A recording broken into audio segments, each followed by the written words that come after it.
आज का जो सेशन है वो शुरू करते हैं।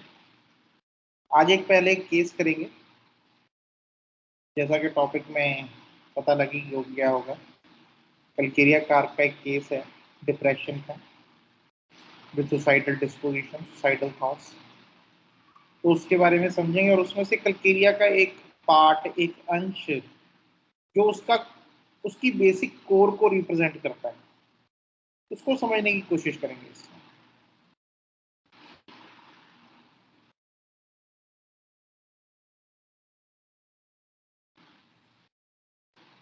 केस है, एक लड़का है 24 साल का, एमबीबीएस फाइनल प्रॉफ में है। So he is in depression since 10 years. जब वो 9th स्टैंडर्ड में था तब से वो एक डिप्रेस्ड स्टेट में है। उसने हिस्ट्री में बताया कि 8th क्लास तक बहुत जॉयफुल था, एक्सट्रोवर्टेड था, लेकिन सडनली 9th क्लास में इंट्रोवर्टेड और फियरफुल हो गया। 8th क्लास तक लोगों से बात करना अच्छा लगता था। से अपने माइक बंद कर दीजिए प्लीज सर। 9th से सॉलिट्यूड में रहने लगा था। लोगों के बीच घबराहट होती थी। जहां 4-5 लोग बैठे हैं उनकी कंपनी से दूर चले जाने का मन होता था। पढ़ाई में भी कंफ्यूजन रहता था, दिमाग फोकस्ड नहीं रहता था। फिर पीएमटी की स्टडीज के लिए कोटा चले गए 2015 में। वहां पर भी ये सब चीजें थी, लेकिन मन नहीं लगता था पढ़ाई में, आलस टाइप का रहता था। बट टीचर जो बोलती थी वो बात याद रहती थी। फिर यही सबके चलते चलते नीट भी क्लियर हो गया था। So in this depressive state he also clear his NEET. Although उसने बड़ी बार ये बात कहा कि पढ़ाई में बहुत कंफ्यूजन रहती थी, दिमाग फोकस्ड नहीं रहता था। ठीक है ना। सो एक सब्जेक्टिव फीलिंग थी कि मैं उतना ही क्लैरिटी नहीं है, अभी माइंड की क्लैरिटी नहीं है थॉट की, लेकिन नीट क्लियर करनी थी। उसका एक था मन में ये पढ़ाई करनी है, ये मैंने बनना है डॉक्टर। तो उसने नीट उसमें क्लियर कर लिया। सो कोचिंग में पढ़ लेता था, लेकिन रूम में आने के बाद कंफ्यूजन और डलनेस रहती थी माइंड में। उसके बाद फिर जब कॉलेज में एडमिशन हुआ तो चीजें और बढ़ती गई। कॉलेज में टीचर भी नहीं थे पढ़ाने वाले, जिससे फर्स्ट ईयर में सप्ली आ गई। तो एक लड़का जो अभी अभी नीट करके आया है, although he is low on confidence, लेकिन फर्स्ट ईयर में आया तो उसकी पहले ही साल में सप्ली लग गई। फिर लास्ट ईयर में भी प्रॉब्लम की वजह से एग्जाम छोड़ दिया था, because of this depression, because of this anxiety जो उसको एक साथ में रहती थी। उसकी वजह से उसने लास्ट ईयर भी जो था एग्जाम वो भी छोड़ दिया। जब से प्रॉब्लम स्टार्ट हुई है तब से पेट में गैस बहुत रहती थी, ब्लोटेड रहता था एब्डोमेन। नाइट को मिल्क पीने से एग्रावेशन हो जाती थी गैस की। पेट भी साफ नहीं रहता था, स्केड्यूल नहीं था। आते थे डेली स्टूल्स, लेकिन कोई स्केड्यूल नहीं था, कभी सुबह आके कभी शाम को कभी दोपहर को। Constipated liquid type stool, soft most of the time. Sometimes hard भी होते थे, लेकिन अगर हार्ड हुए हैं तो एक वीक तक हार्ड ही रहते थे। Have to strain for stools colour brownish black. Fear develop हो गया था, हो गए हैं प्रॉब्लम के साथ, लोगों को फेस करने का। कोई 3-4 लोग किसी बात पर हंस रहे हैं तो मुझे लगता है मेरी ही बात करके हंस रहे हैं। तो एक सेंसिटिविटी बन गई थी लोग। अभी इसको ये नहीं ले लेना कि delusion law of the eight. पहली चीज, आगे बढ़िए, मुझे पता रहता था कि वो कुछ और बात कर रहे हैं, बट अंदर से वही थॉट आता था। ठीक है ना। तो लॉजिकल माइंड अभी है, लॉजिकल ब्रेन अभी है, जो उसको बता रहा है कि ऐसी कोई बात नहीं कि मेरे ऊपर हंस रहे हैं, कोई और बात को भी कर रहे हो सकते हैं। लेकिन अंदर से एक सेंसिटिविटी बन गई, एक सेंसिटिविटी डेवलप हो गई ऑफ बीइंग लॉफ्ट। कोई मेरे पे हंसे ना, कोई मेरा मजाक ना उड़ाए। ठीक है ना। इस चीज की सेंसिटिविटी कि लोगों के मन में मेरे लिए अच्छे विचार हों, तो ऐसे विचार ना हो जिससे मैं किसी के हंसी का मजाक का पात्र बनूं। सस्पिशियस भी होता था, रूममेट थे, 1-2 मंथ के बाद रूममेट बुरा लगने लग जाता था। रूममेट कुछ मजाक भी करे तो मुझे लगता था मेरे ऊपर हंस रहा है। या मजाक बना रहा है, उसे फिर दूरी बनाने लग जाता था। तो ओवर सेंसिटिव था लॉफिंग के लिए, ओवर सेंसिटिव था मजाक के लिए। 7 से 8 स्टैंडर्ड में आए तब दूसरे स्कूल में शिफ्ट हुए थे। फादर गॉट ट्रांसफर्ड, पापा ने गुरुजी बनाए थे, दीक्षा ली थी। 9th क्लास में हम उनके सत्संग गए थे, वहीं पर फूलों की होली भी खेली थी। उसके 3-4 महीने बाद से प्रॉब्लम शुरू हुई है। उसके बाद से धार्मिक ज्यादा हो गया था, दिन रात सोचता रहता था। तब ज्यादा ईश्वर के बारे में सोचने लगा था कि भगवान क्या है। एक बार हिमालय पर भी जा चुका हूँ और एक बार रानीखेत। 6-7 साल पहले नीट की प्रेपरेशन के टाइम रानीखेत गया था, वहां जाकर पीस मिलता है। फिर अभी 8 महीने पहले हिमालय होकर आया था। 10 साल से ही रिलीजियस हो गया हूँ। ऐसा लगता है दुनिया में रहना बेकार है, भगवान सही है, उसी के लाइन में चलो। योगियों के बारे में पढ़ना अच्छा लगता था। 3-4 दिन पहले से सोच लेता था, आउट ऑफ फ्रस्ट्रेशन के जाना ही है, और चले भी जाता था। करंटली अभी क्या हो रहा था, आलस रहता है ज्यादातर, more at day time after lunch. Basically it is a state of depression, जहां पे कुछ करने को मन नहीं करता, ठीक है ना, कुछ भी करने को मन नहीं करता, सो जाता हूँ। And he was also under allopathic medication, जो वो ले रहा था, अपने एंटी डिप्रेसेंट्स थे, एंटी एंजाइटी के लिए पिल्स ले रहा था वो। थकान, कुछ थोड़ा भी करने पर वीकनेस लगती है। 2022 की जनवरी फरवरी तक सुसाइडल थॉट्स आने लगे थे। पोटेशियम क्लोराइड का इंजेक्शन लगा लूं ताकि पेनलेस डेथ हो जाए, ऐसे उसको थॉट्स आते थे। पहले तो फाइट करने का रहता था कि मैं फाइट कर लूंगा, और किया भी था, ठीक है ना। तो जो सुसाइडल थॉट्स काफी लंबे समय से आ रहे थे बेसिकली उसको, लेकिन वो बीच में 2 साल थे, 2020 से 2022, तब वो जो उसकी जो एक फाइट थी अंदर का, एक जो लॉजिकल ब्रेन उसको बताता था कि ये गलत है ये सही है, वो थोड़ा सा धीमा पड़ना शुरू हो गया था, जहां पे ये थॉट्स उसको ओवर पावर कर रहे थे। और किया भी था फाइट, लेकिन अब सरेंडर सा लग रहा है, अब नहीं हो पाएगा। तो past history, birth injury seizure से लग गई थी हेड पर, वर्टेक्स पर अभी सिस्ट बनी है। इजीली गेट्स इंजर्ड, ब्लीडिंग भी हो जाती है। Scabies 3 years back permethrin cream apply की थी। कोविड 2021 में oxygen saturation was 91%। Eyesight weak है फ्रॉम 3rd स्टैंडर्ड। मायोपिया है, ये उसके जो नंबर है राइट और लेफ्ट आई का। Hair fall from 9th class, male pattern baldness at the age of 24 years. Premature greying of hair भी 7 साल की उम्र से शुरू हो गया था। ट्रीटमेंट किया था खुद से, आंवला जूस पिया था, अभी ठीक है। मेडिसिन ये जो वो ले रहा है, कैसे से आ रही ले रहा है, सिटेलोप्राम और बुप्रोपिन क्लोराइड, ठीक है। सो ये फैमिली हिस्ट्री है। मदर को वेरियन सिस्ट है, father is in having piles, एक सिस्टर है पेशेंट है, घर में एक बुआ है जिसको भी डिप्रेशन है खुद को, और दादी को भी 60 के बाद डिप्रेशन हुआ था। Chilly thirstless, appetite is normal, desire for spicy oily food, aversion कोई ऐसी नहीं है। Perspiration is profuse on chest, underarms, face, head, on slightest exertion he gets perspired. Urine is normal, stools constipated, नींद late आती है, दिन भर की चीजें दिमाग में चलती हैं, ड्रीम्स रेयरली आते हैं। स्लीप पोजीशन मोर और एब्डोमेन, सेंसिटिविटी सन, बचपन में तो मोरियां होती थी। टाइट क्लोथिंग से लोअर जीन्स लूज चाहिए। फियर, बचपन में पापा से बहुत डर लगता था, मारते थे बहुत। 11th 12th तक डर रहा है। मेंटल नेचर, बहुत मजे में, दोस्तों के साथ अच्छा लगता था। 6 से पढ़ाई में भी सीरियस हो गया था खुद से। 6 7 8 तीनों क्लास में फर्स्ट आया। 9th में फिर ग्रेड्स कम होने लगे। Short tempered, speed eating and walking is fast. Anger बहुत आता है, कोई तेज आवाज में बोल दे तो गुस्सा आता है, मेरे हिसाब से ना हो तब भी गुस्सा आता है। गुस्से में चिल्ला देता हूँ और फिर शांत भी हो जाता हूँ। स्कूल में भी बहुत गुस्सा आता था, मारता बहुत था। एक बार दांत भी तोड़ दिए थे गुस्से में। बचपन में लड़ाई बहुत होती थी। दादा की डेथ हो गई थी 2015 में, तब बहुत बुरा लगता था।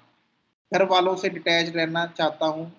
9 से ही थोड़ा रिलीजियस हो गया, इसलिए कि संन्यास में पढ़ा था कि घर से लगाव नहीं रखना है।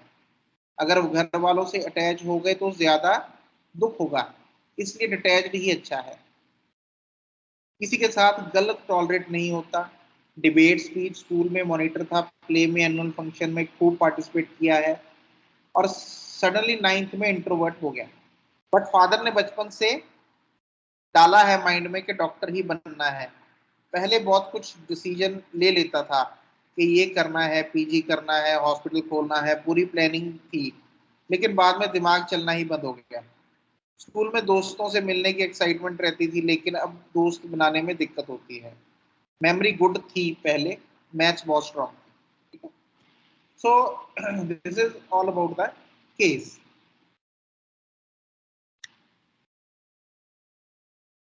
तो क्या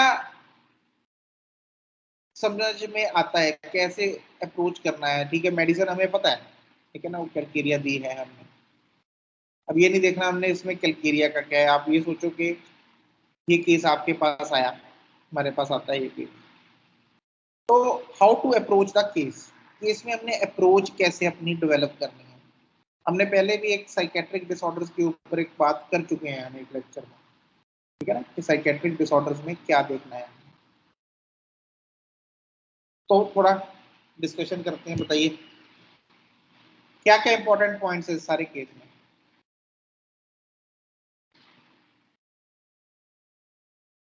तो मैंने कॉपी पेन उठा ली। हाँ बोलिए। सर इसमें इनसिक्योरिटी और एंग्जाइटी भी। क्या इनसिक्योरिटी दिखी आपको? अपने स्टडीज से रिगार्ड, स्टडी से रिगार्डिंग क्या इनसिक्योरिटी है? अपने कोचिंग में मन लगा के मतलब पढ़ नहीं पाता था। हाँ, लेकिन वो इनसिक्योरिटी क्या है उसमें? तो उसने बताया कि मैं जो जब कोचिंग में होता था तो मेरा मन लगता था, वहां पे मैं पढ़ लेता था। घर पे आता था तो डलनेस फील होती थी और मैं अच्छे से पढ़ाई नहीं कर पाता था वहां पे। ठीक है ना, ये यहीं पे लिखा हुआ है कि टीचर जो बोलते थे वो बात याद रहती थी। फिर यही सबके चलते चलते नीड भी क्लियर हो गया। कोचिंग में पढ़ लेता था, लेकिन रूम में आने के बाद कंफ्यूजन और डलनेस रहती थी माइंड में। लेकिन इसमें इनसिक्योरिटी क्या है? नहीं सॉरी सर, इनसिक्योरिटी नहीं, डलनेस और कंफ्यूजन ऑफ हाँ, mind. Dullness of confusion of mind is there. Religious mania. Mania क्यों? क्या किया उसने मेनिया में? रिलीजियस ओनली, मेनिया नहीं, पागलपन। Religious religious. क्या एक पार्ट है।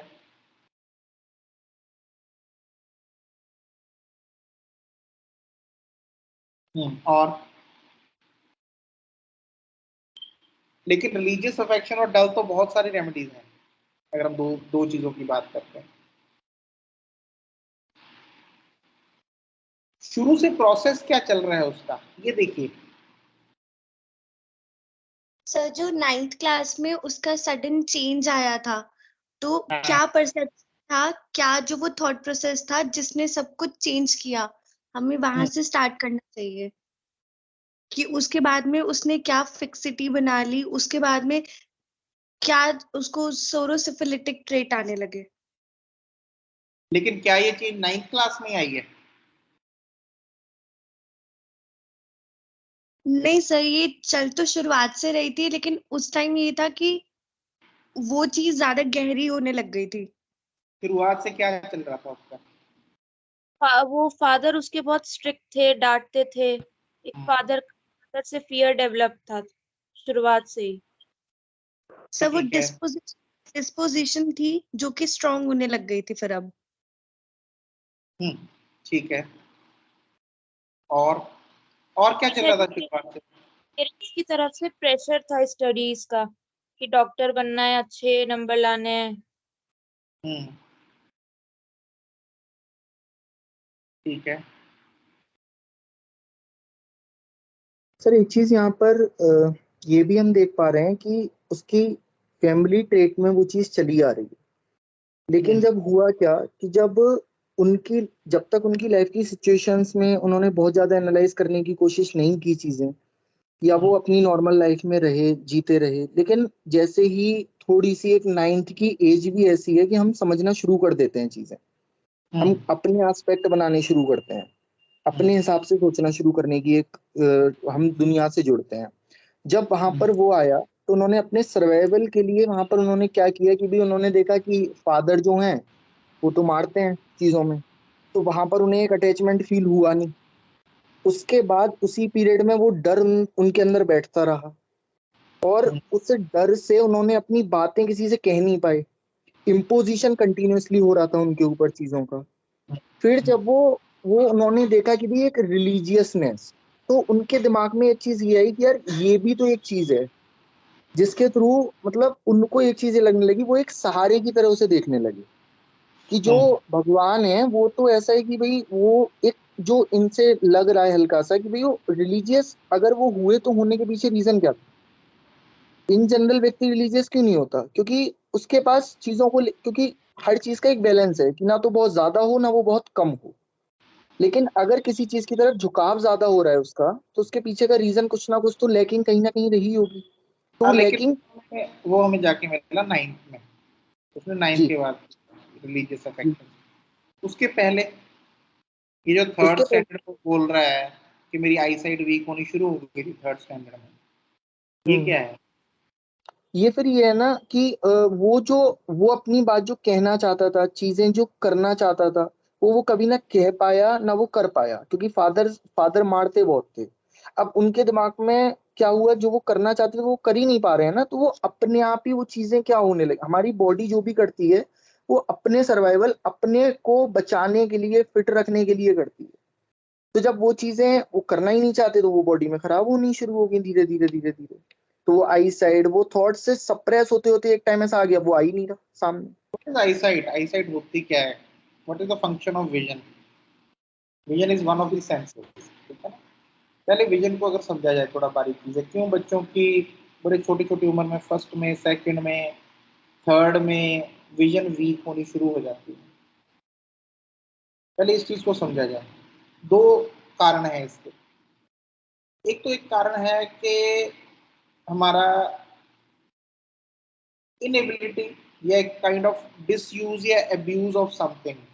फॉर एग्जांपल टीवी है, मोबाइल्स हैं, स्क्रीन्स हैं, कोई भी चीज है हमारी बॉडी की, उसकी एक टेंडेंसी है कि अगर उसको उसकी कैपेसिटी तक यूज किया जाए तो वो ठीक रहती है। अगर उसको उसकी कैपेसिटी के हिसाब से ना यूज किया जाए तो उसकी जो भी पावर है, जो भी उसकी कैपेसिटी है, वो डिक्रीज होनी शुरू हो जाती है। सिंपल सा लॉ है हमारा, ठीक है ना? सो अगर हम विजन को यूज कर रहे हैं छोटी पास की चीजों को देखने के लिए, ठीक है ना, दूर की चीजों को देखने के लिए हम ज्यादा यूज नहीं करते। फॉर एग्जाम्पल हमारा एक शेड्यूल ही ऐसा है कि चार दीवारी में ही रहना है हमने, तो चार दीवारी में क्या देखना है? सामने दीवार देखनी है 10 फुट पे, 8 फुट पे, 12-15 फुट के ऊपर दीवार हो जाएगी, और क्या है? तो इतना ही हमने देख रहे हैं, ठीक है ना? हम गाड़ी भी चला रहे हैं, हम ज्यादा हमारा ध्यान होता है कि जस्ट आगे वाला जो व्हीकल है उसकी तरफ ध्यान जाए हमारा, ठीक है ना, वो कहाँ तक है।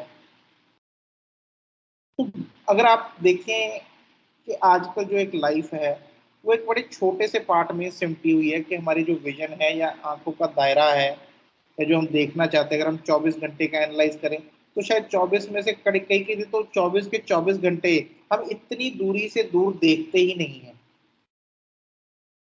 तो जब देखना ही 10 फुट 15 फुट दूर की दूरी पे है हमने, और देखनी भी मेजरली बड़ी चीजें हैं हमने, छोटी बारीक चीजें नहीं देखनी इतनी दूरी के ऊपर, तो विजन जो है उसी के हिसाब से हमारी एडजस्ट होनी शुरू हो जाती है कि इस इंसान को ज्यादा दूर तक देखने की जरूरत नहीं है, तो उसके ऊपर या उस पार्ट के ऊपर इतना काम ना किया जाए, ठीक है ना, उसको एक सीमित उसके ऊपर रखा जाए।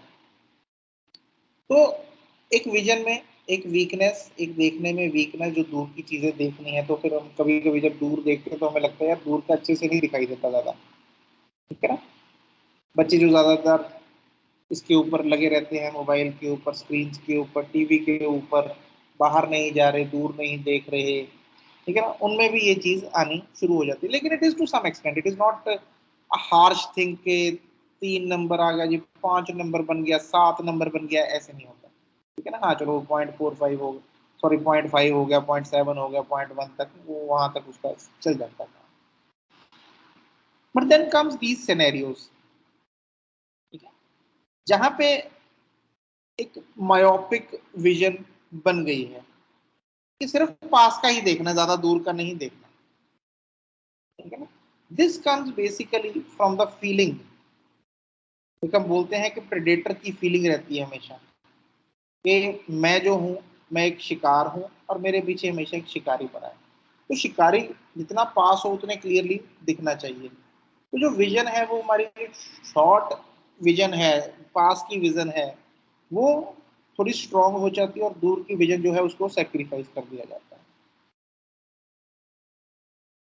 सो whenever there is a feeling of predator, तो मेरे पीछे कोई लगा हुआ है, मैं आई एम बीइंग, मेरे पीछे कोई पड़ा हुआ है, कभी भी मेरे ऊपर हमला हो सकता है, कभी भी मेरे ऊपर अटैक हो सकता है, कभी भी डांट पड़ सकती है, कभी भी एक एंटीसिपेटरी फीलिंग बनी हुई है डर को लेके, किसी अटैक को लेके, तो ये जो विजन है ये हमेशा खराब होनी शुरू हो सकती है। तो when these cases come, always ask about these kind of phenomena कि शुरू से एंजाइटी, डर, एंटीसिपेशन का बिहेवियर कितना रहा है। So he was a very anticipatory child right from the beginning, especially when concerned with father।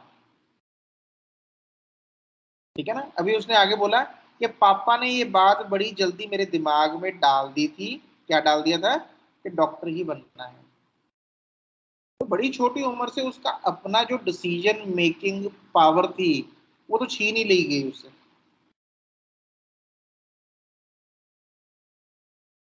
तो इंटेलेक्ट का वो पार्ट तो बड़ी जल्दी उससे ले ही लिया गया, उसको पहले ही एक फिक्स्ड उसके ऊपर लगा दिया कि तूने डॉक्टर ही बनना है।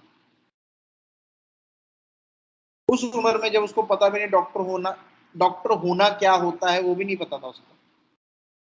लेकिन हाँ बार बार बोल बोल के हम बच्चे के दिमाग में ये बात फिक्स कर देते भाई तूने यही बनना है आगे चल के, और एटलीस्ट हम चाहते हैं कि तू यही बने।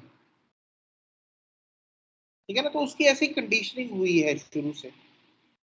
But the thing is that the basic intellect keeps on fighting against it. जो हमारा बेसिक इंटेलेक्ट है वो हमेशा इंडिपेंडेंस, फ्रीडम चाहता होता है, लेकिन हम इस चीज में फंस जाते हैं। तो मन में क्या रहता था जैसे जैसे बड़ा हुआ कि फैमिली से अटैचमेंट नहीं रखनी, डिटैच होना है घर वालों से, लेकिन अंदर से तो घबराता था डिटैच होने से, अंदर से तो डर लगता था डिटैच होने में। तो फिर जब वो फीलिंग ज्यादा स्ट्रांग हुई दादा की डेथ के बाद, वो जो दुख हुआ, और उसी टाइम ही happen to be in this state, this whole scenario, तो सेकंड जो पार्ट था जहां पे वो अटैच हो सकता था बिना डरे, where he could feel more secure was the religion।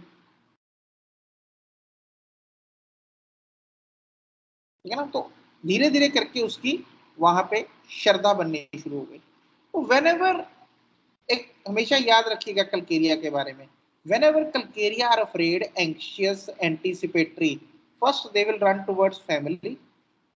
अगर फैमिली में ऐसा कुछ चल रहा है तो फिर वहां से उनका दूसरा कदम होता है रिलीजन।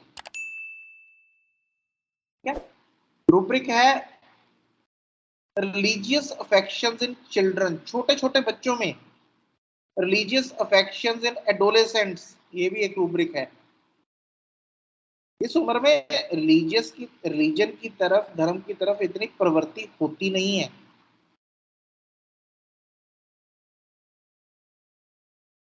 लेकिन अगर ये चीज मिलती है, और खास करके तब मिलती है जब इंसान डर से जूझ रहा है और वो ढूंढ रहा है कि मैं कौन सी चीज पकड़ूं, then these constitutions can be calcaria carb। Second thing, उसका फिजिकल फिनोमेना क्या चल रहा है शुरू से,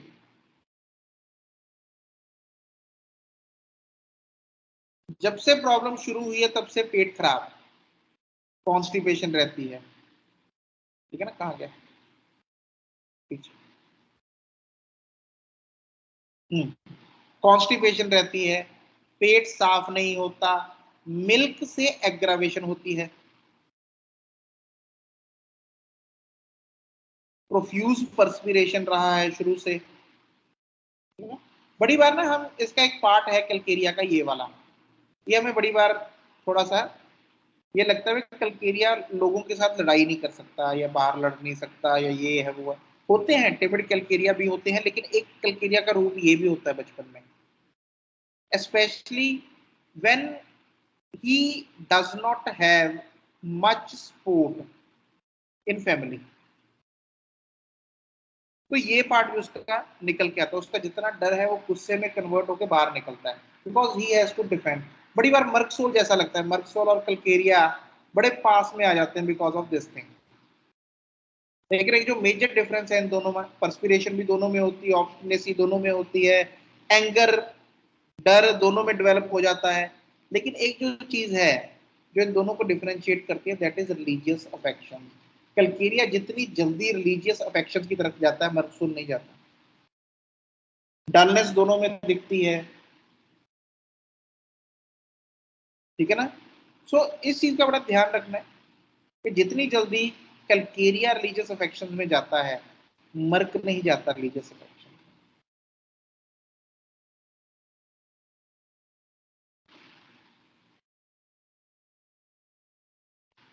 सो the whole thing in this person शुरू से जो रही है, and you have to confirm it, ठीक है ना। क्योंकि जब उसने ये बात बोली कि जी मेरे को एक ऐसी फीलिंग रहती है कि मेरे ऊपर हंसने लगा, हालांकि मेरे को पता है कि लोग नहीं हंसते, मेरे रूममेट्स के साथ नहीं बनती, बड़ी जल्दी मैं रूममेट चेंज कर लेता हूँ अपना, क्योंकि वो जो आपस में बात करते हैं, मेरा मजाक उड़ाते हैं, मेरा एक खिल्ली उड़ाते हैं, ठीक है ना। They are very sensitive of being ridiculed. दोस्त बैठे हैं, 5-10 दोस्त बैठे हैं, तो चलता रहता है हंसी मजाक, कभी किसी का मजाक कभी किसी का, ठीक है ना। It is a part of friendship. लेकिन जब इंसान इस चीज के लिए बड़ा सेंसिटिव हो जाए, that they become very sensitive of being ridiculed. Ridiculed is when they are insulted. They feel insulted when mocked, when jested, when joked about. जब उनके साथ कोई जोक किया जाए या उनके ऊपर मजाक किया जाए, तो उनको एक बेइज्जती महसूस होती है उसमें। तो कैलकेरिया लोगों से दूर होना शुरू हो जाता है, उनको डर लगने लग जाता है जब 3-4 लोग इकट्ठे बैठे हों, वो जाते नहीं वहां पे, थोड़ी भीड़ हो वो वहां पे नहीं जाते, ठीक है ना। तो भीड़ से ग्रुप्स से उनको डर लगना लग जाता है और वो अकेले रहने शुरू हो जाते हैं। लेकिन अकेले रहने वाला इंसान है नहीं है Calcarea, this is very much against his constitution, and this basically produces a despair और डिप्रेसिव स्टेट इन कैलकेरियंस। ये जो चीज है कैलकेरियंस में एक बहुत स्ट्रॉन्ग डिप्रेसिव स्टेट लेके आती है, जहां पे कैलकेरिया ये सोचता है कि मैं इस सोसाइटी के लायक हूं ही नहीं, मैं नहीं बना हूं सोसाइटी के लिए, ये सोसाइटी बड़ी हार्श है, मेरे को प्रोटेक्ट करने वाला कोई नहीं है। घर पे जाओ पापा डांटते हैं, दोस्तों के पास जाओ वो मजाक उड़ाते हैं, टीचर हैं वो डांटते हैं, बाहर तो चलो दुनिया ही अनजान है। So Calcaria feels that he is not made for this world. And then the suicidal state, एक रूब्रिक है sadness with suicidal thoughts during sadness. जब उदासी आती है, जब वो उदासी डिस्पेयर डिप्रेशन भारी होता है, ठीक है ना, तो एक सुसाइडल थॉट्स आने शुरू हो जाते हैं कि खत्म कर दें सब कुछ, जीने का मन नहीं है, इतना डर के क्या जीना है, किसी को कोई सपोर्ट नहीं है, किसी का कोई साथ नहीं है। शुरू से बड़ी देर लड़ लिया, अभी 3rd स्टैंडर्ड से लगा हूँ, 3rd मतलब वो बच्चा हार्डली 10-11 साल का रहा होगा तब भी, सॉरी 9-10 साल का रहा होगा, आज 24 का, 14 साल हो गए उस चीज से जूझते हुए, 14-15 साल, उन डरों से, उन चीजों से। 7वीं में बाल सफेद होने शुरू हो गए। The hairs they represent basically strength, आपकी कॉन्स्टिट्यूशन की स्ट्रेंथ कैसी है वो आपके बाल बताते हैं। तो जिन लोगों के बाल बड़ी जल्दी एज में झड़ने शुरू हो जाते हैं, जिन लोगों के बाल सफेद होने शुरू हो जाते हैं, तो they have started losing their strength, their basic constitutional strength, वो लोग लूज कर रहे हैं, कॉन्फिडेंस लूज हो रहा है, आइडेंटिटी लूज हो रही है।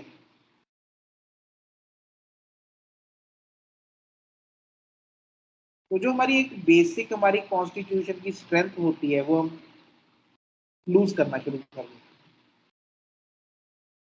हैं, and at that point the religiousness comes in. बच्चों में माँ बाप बाहर गए हैं, बच्चा डर रहा है कोई मिस फॉर्चून, कोई मिस हैपनिंग ना हो जाए, वो फटाफट कोई ना कोई धार्मिक गीत लगा देता है या बैठ जाता है आंखें बंद करके भगवान को प्रे करने के लिए। माँ बाप ठीक ठाक घर पे आ जाते हैं, बच्चा बड़ा खुश होता है, थैंक यू करता है भगवान का, लेकिन वहां से उसका ये चीज शुरू हो जाती है।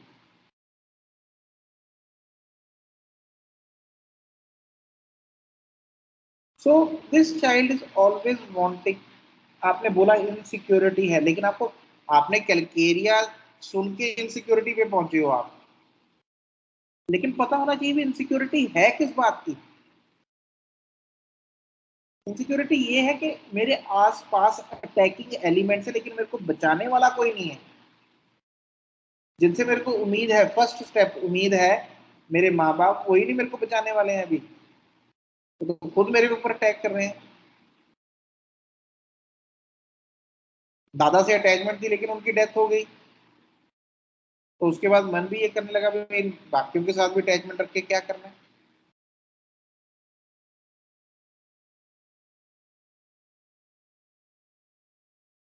ठीक है ना।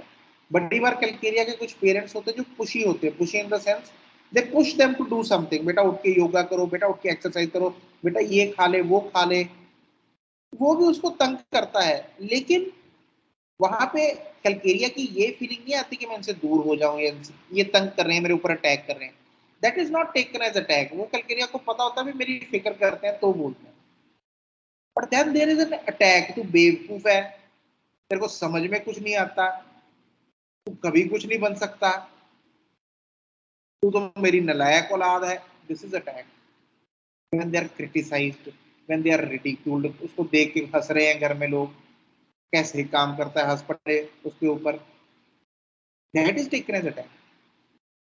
सो जो पहले वाला पेरेंट है जहां पे वो एंजाइटी है एक मदर की कि बेटा तो उठ के कर, ये कर वो कर, तू खाना खा, तो उठ के ये पी, तेरी सेहत ठीक होगी, तू योगा कर, एक्सरसाइज कर। कैलकेरिया को उस मदर से प्रॉब्लम नहीं होती, हालांकि हो सकता है डर हो क्योंकि मदर थोड़ी पुशी है, मदर उसके ऊपर दबाव डालती है करने के लिए, कभी कभी डांटती भी है कि तू कर उठ के, लेकिन उसको क्रिटिसाइज नहीं कर रही, उसका मजाक नहीं उड़ा रही, she is very sensitive towards him और हर।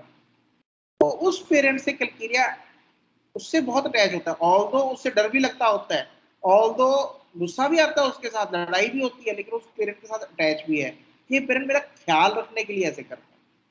सो Calcarea have that logical sense कि ये जो डांट है ये किस चीज के लिए, ये डांट मेरी मेरी भलाई के लिए, और ये डांट मेरे को नीचा दिखाने के लिए।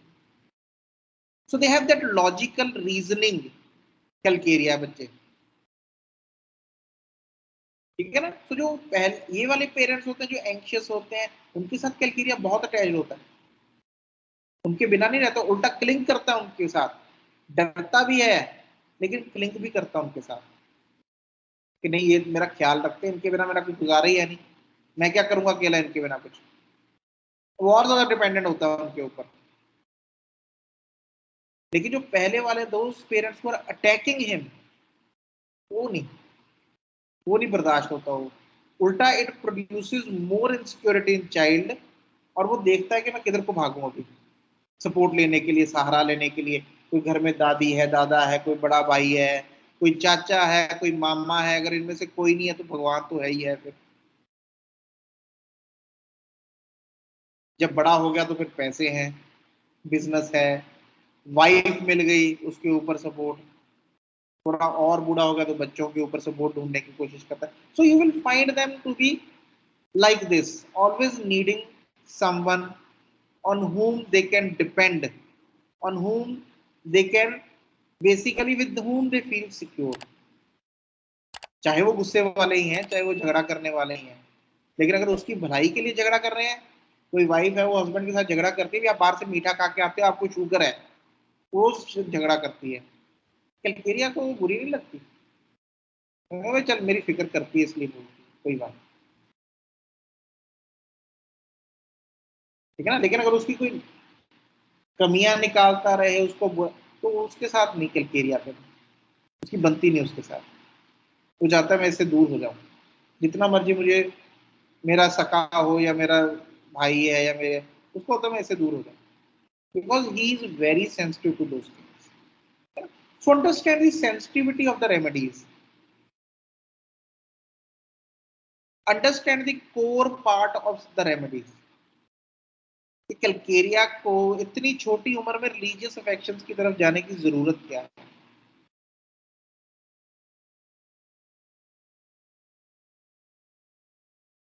ठीक है, चलिए। सर एक चीज पूछनी है सर।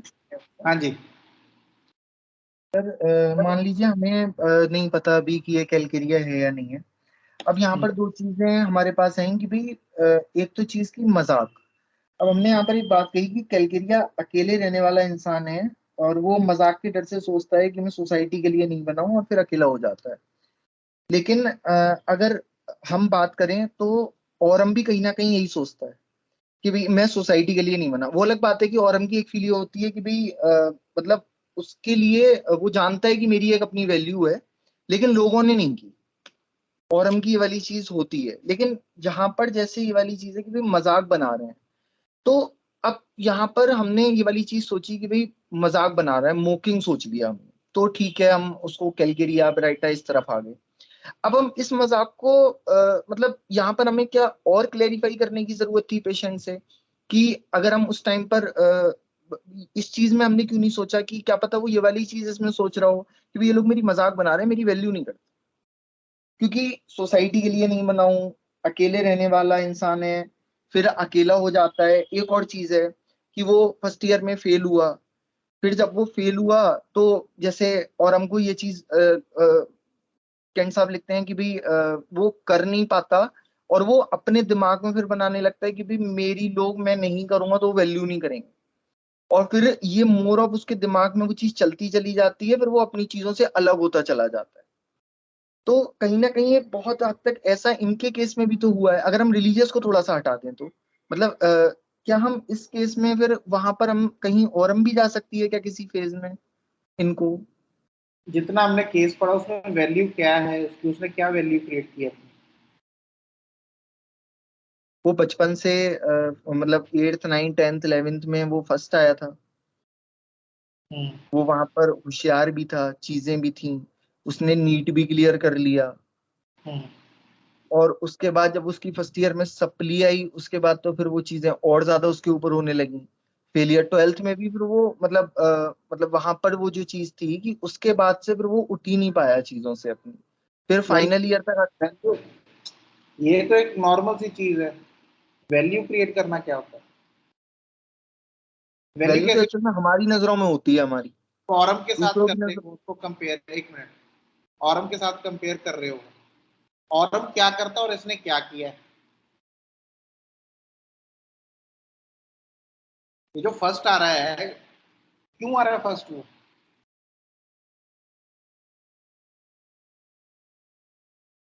मेहनत कर रहे हैं सर, और हम यहाँ क्यों? पर क्या सोच रहे हैं चीजों में। हाँ, तो वो किसी एम्बिशन के लिए कर रहा है, किसी वैल्यू क्रिएट करने के लिए कर रहा है, कि मार से बचने के लिए कर रहा है? ठीक है सर, बचने के लिए करते हैं।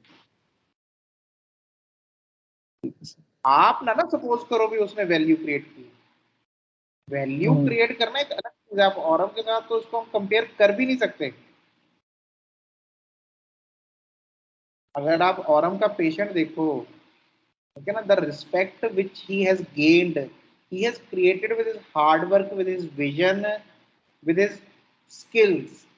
यहाँ पे आपको स्किल्स क्या दिख रहे हैं उस इंसान में? just because he has cleared NEET is not enough। ठीक है ना, नीट क्या है? कुछ किताबों को रट्टा लगा दो, नीट हो जाती क्लियर। उसमें क्या है? That is not value. तो कोई वैल्यू नहीं क्रिएट की। फर्स्ट अच्छा, अगर इतना ही उसने वैल्यू पे फर्स्ट में जाके ईयर में जाके सप्ली क्यों आ गई उसकी? फिर वहां पे हार्डवर्क कहाँ गया उसका? और हार्डवर्क के बारे में उसने एक भी बात नहीं की कि मैंने बहुत हार्डवर्क किया, है ही नहीं उसकी पूरी हिस्ट्री में ये बात। जहाँ पे आपको ऑरम में हमेशा देखा भी ऑब्स्टेकल है, वो अपने विल के साथ उन ऑब्स्टेकल्स को पार करता है, हार्ड वर्क करता है, अपना एक एम्बिशन है उसका कि मैंने ये अचीव करनी है अपने जीवन में चीजें। ऑरम में भी religious remedy but out of some other reason, it is more out of the orthodoxity, जो रिलीजियस रहता है। तो पैरम भी मिलते हैं रिलीजियस हमें बिकॉज ऑफ द ऑर्थोडॉक्सिटी और the dogma, but you cannot compare Aurum with Calcaria, and there is no point in the whole history where it is shown कि वो कोई वैल्यू क्रिएट कर रहा है, कर ही नहीं रहा वैल्यू क्रिएट,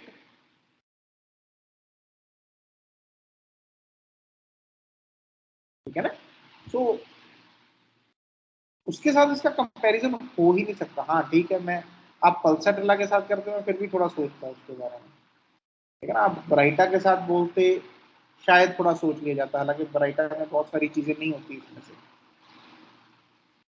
बट कैल्केरिया का मर्कसोल के साथ जैसे मैंने आपको बताया भी क्लोजेस्ट, अगर इस केस को देखा जाए तो क्लोजेस्ट जो है वो मर्कसोल आ सकती है, but Merc Sol does not go into such kind of religious affection. So that is where the individuality of Calcaria car basically lies. इसी चीज में कल्केरिया कार की जो इंडिविजुअलिटी है वो मौजूद है, ठीक है ना? Aurum is a completely different story, completely different. जब आप ऑरम सोचते हो तो शायद कल्केरिया के सिम्टम्स की वजह से सोच लो तो सोच लो, लेकिन अगर डिस्पोजिशन वाइज तो बहुत ही डिफरेंट रेमेडीज हैं।